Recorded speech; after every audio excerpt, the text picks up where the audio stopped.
It's about time in Nigeria yet again when everybody is on their toes talking about situations in the country. And then I remember that recently there's been agitations about Nigeria going, they are divided with Biafra, Oduduwa, Amotekun, rising security concerns and the rest of them. So today, I want to take it another dimension by asking specifically some questions. And I'm at home with the Aare Gani of Yoruba land to get his responses to some of these questions. Aare Gani Adams. Good day to you, sir. How are you today? Thank you very much, my brother. Very good. So let me open on the note that last time I saw you, you weren't yet an Aare or the Aare. At that time, we used to refer to you as Otumba Gani Adams. So let me quickly come updates by asking the roles specifically of Aare for the roles you are to play, and to also consolidate on that by asking, how easy have you found playing these roles? Are you getting the required cooperations to be able to deliver on these roles so far? Well, from immemorial, from 1530 when Aare was established by Alaafin Ajagbo, Aare always be chief of the defense staff for Yoruba land. And it always been a rallying point for various warriors to defend Yoruba land, especially territorial integrity of the Yoruba people by then. But after the amalgamation, a sovereignty was formed by the colonial masters, by Sir Lord Lugard. The power of defending territorial integrity can never work anymore. So definitely, we now have the modern Aare. The modern Aare started from Chief S.L. Akintola in 1964. It was installed in 1964. Aare, not Chief, Aare S.L. Akintola. And after Aare S.L. Akintola, we have Aare Kashimawo, Olawale, Moshood Abiola, which was in 1988. Onward to my own in 2018. Making you the third? No, the third modern Aare okay. Which I become 15th. Since its inception? 1530, yeah. Okay. Almost 500 years ago. But notwithstanding, the modern Aare still have a role to defend the interests of the Yorubas in intellectual way, in modern way, which would not attract being a general going to war with bow and arrow.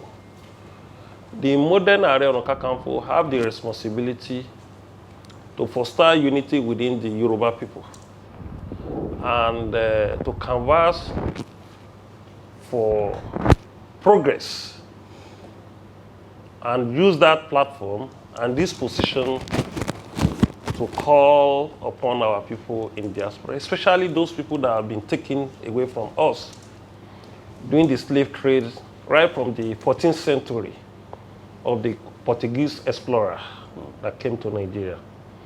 The duty of our Aare is to even create an atmosphere for cohesion within the Yoruba people, making sure that there is no acrimony between different sectors. We are talking of those people who hold economy aspect of Yoruba land, those people who have different religion, different faiths, so that we can have religion harmony. We can operate our religion on the basis of moderation, and even to have a good relationship with the traditional rulers, like our Obas, trying to look for unity within the Obas. try to encourage them in their platform as the custodian of culture, promoting the culture with them so that our identity can be highly showcased to the global village. And I think the role of Aare Ona Kakanfo can never be quantified. It depends on the person who occupies that stool, who knows how to use it in a very good way and positive way.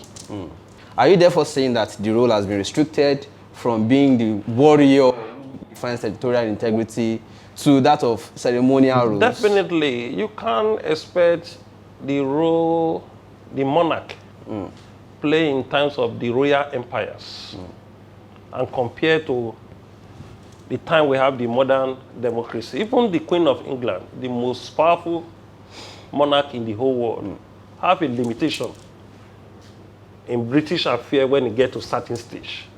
Okay. Although they respect him, they give him the normal respect and accord.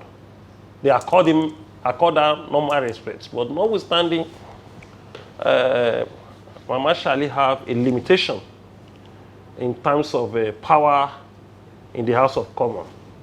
We have the House of Lords, that she head the House of Lords. But sometimes there is many decisions were being taken from House of Commons, and that be part of the content of the Constitution of the Great Britain. And talking of the great monarch we have before, you can't expect the power they have before the modern governors, especially by the time we have United Nations in 1945. You know, United Nations in 1945 corrected a lot of things. That was how the issue of extrajudiciary coming, war crime coming.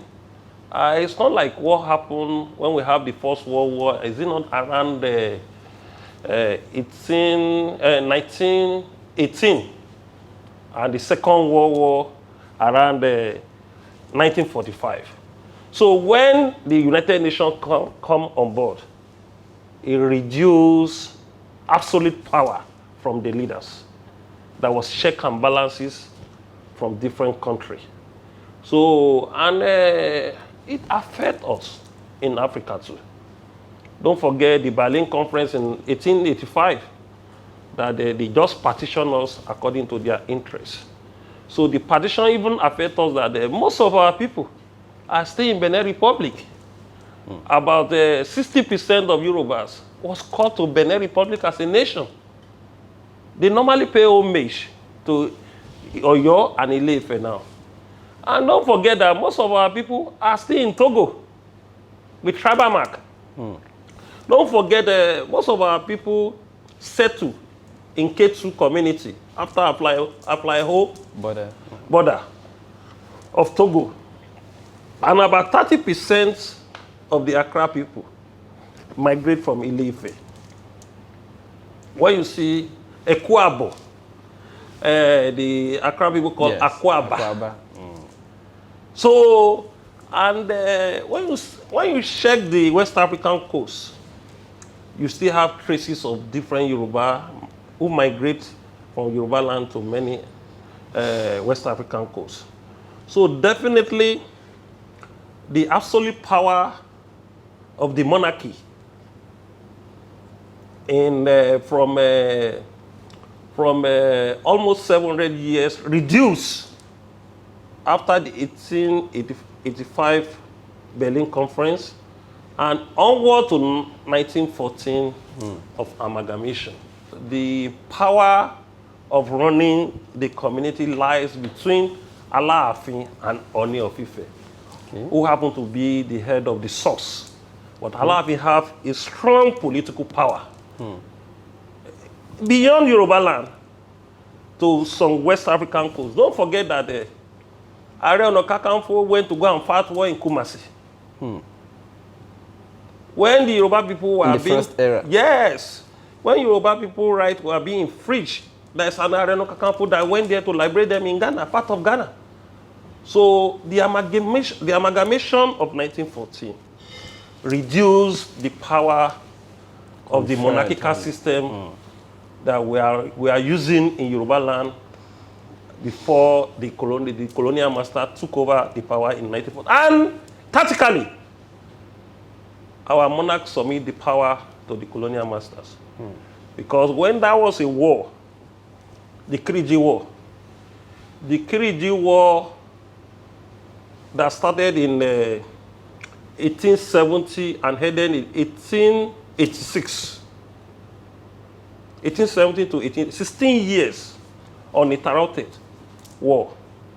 It's our monarch that went to go and call the colonial master that will come and wait on the issues.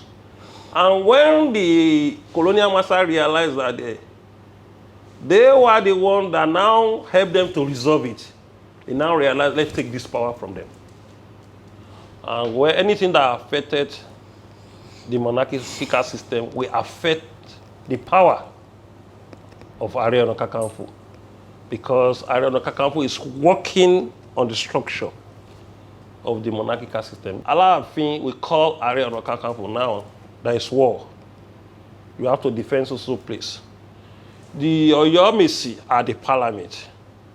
They made law with the cabinet of Alaafin. So definitely there's a structure on ground.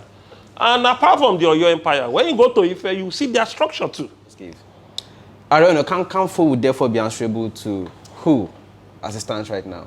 Well, I am answerable to Alaafin, and tactically I'm answerable to Oni. But Alaafin, you know, Oyo is a warrior from beginning. They are warrior. So anything about war is always being attracted to Oyo. Alaafin of Oyo, and then tactically you said to Oni of Ife. So we close that and then we come to the next. There's one thing I want you to know. Okay. Aare Kakanfò, who want to live in peace, must have a mutual respect for our monarch. Even beyond Oni. You have to respect Alake. You have to respect Awujale. You have to respect, you have to have a mutual respect for them. Because you say Aare Kakanfò of Yoruba land, and most of the chunk and bigger city, the head of it, you have to give them their own respect.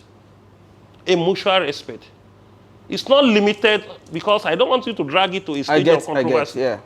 It's not limited. I'm just saying. Clarification here. Okay, Oni can summon me now. Oni of Ife can say, Aare, Diarira. Likewise, Alaafin, Kabiyesi Alaafin normally called me. Even in terms of a discussion, Alaafin will say, Aare, come, I want to discuss something with you. Even on state of the nation. And other monarchs with mutual respect. By asking whether you get the required cooperation from all stakeholders in Yoruba land to be able to perform the duty you have to perform as Aare Kakanfò. Because it is usually said that Yorubas don't always agree.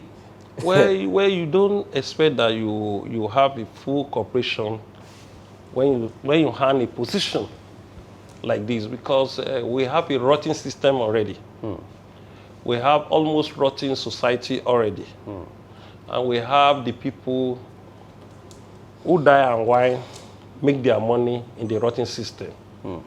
So don't forget that those people will influence even those who matter against you when you started.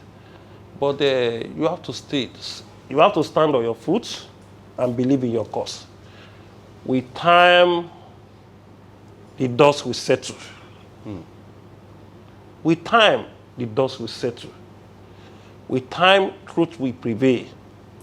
With time, Yoruba will know those who are ready to sacrifice for them. With time, they will know people who are enslaving them on the name of politics. With time, you will know the commercial politician and business politician. With time, we will know those people who believe on selling out Yoruba people to enrich themselves and to get fame. I'm coming from the angle of a human rights activist. I'm not a serious and bigger investor. I'm not a kind of person that can use money to buy them to buy their will. I'm not a kind of person that can just cross into politics without getting to a certain stage. So definitely, my own approach will be quite different. when God wants to salvage Yoruba from any problem, it's always been a miracle. It's always been a miracle. So you'll be playing your right part. You stand for the interest of your people. You won't compromise your principle. And you'll be honest with everything you are doing. At the end of the day, God will now show you the way. Because in the process, we will have some of the people who, we call it any government in power, a jeep, who always mingle with any government, either good or bad, who make money from that. They will not like you. But at the end of the day, from the cause, your cause will make you out as a unique person at the end of the day when you're fighting a just cause.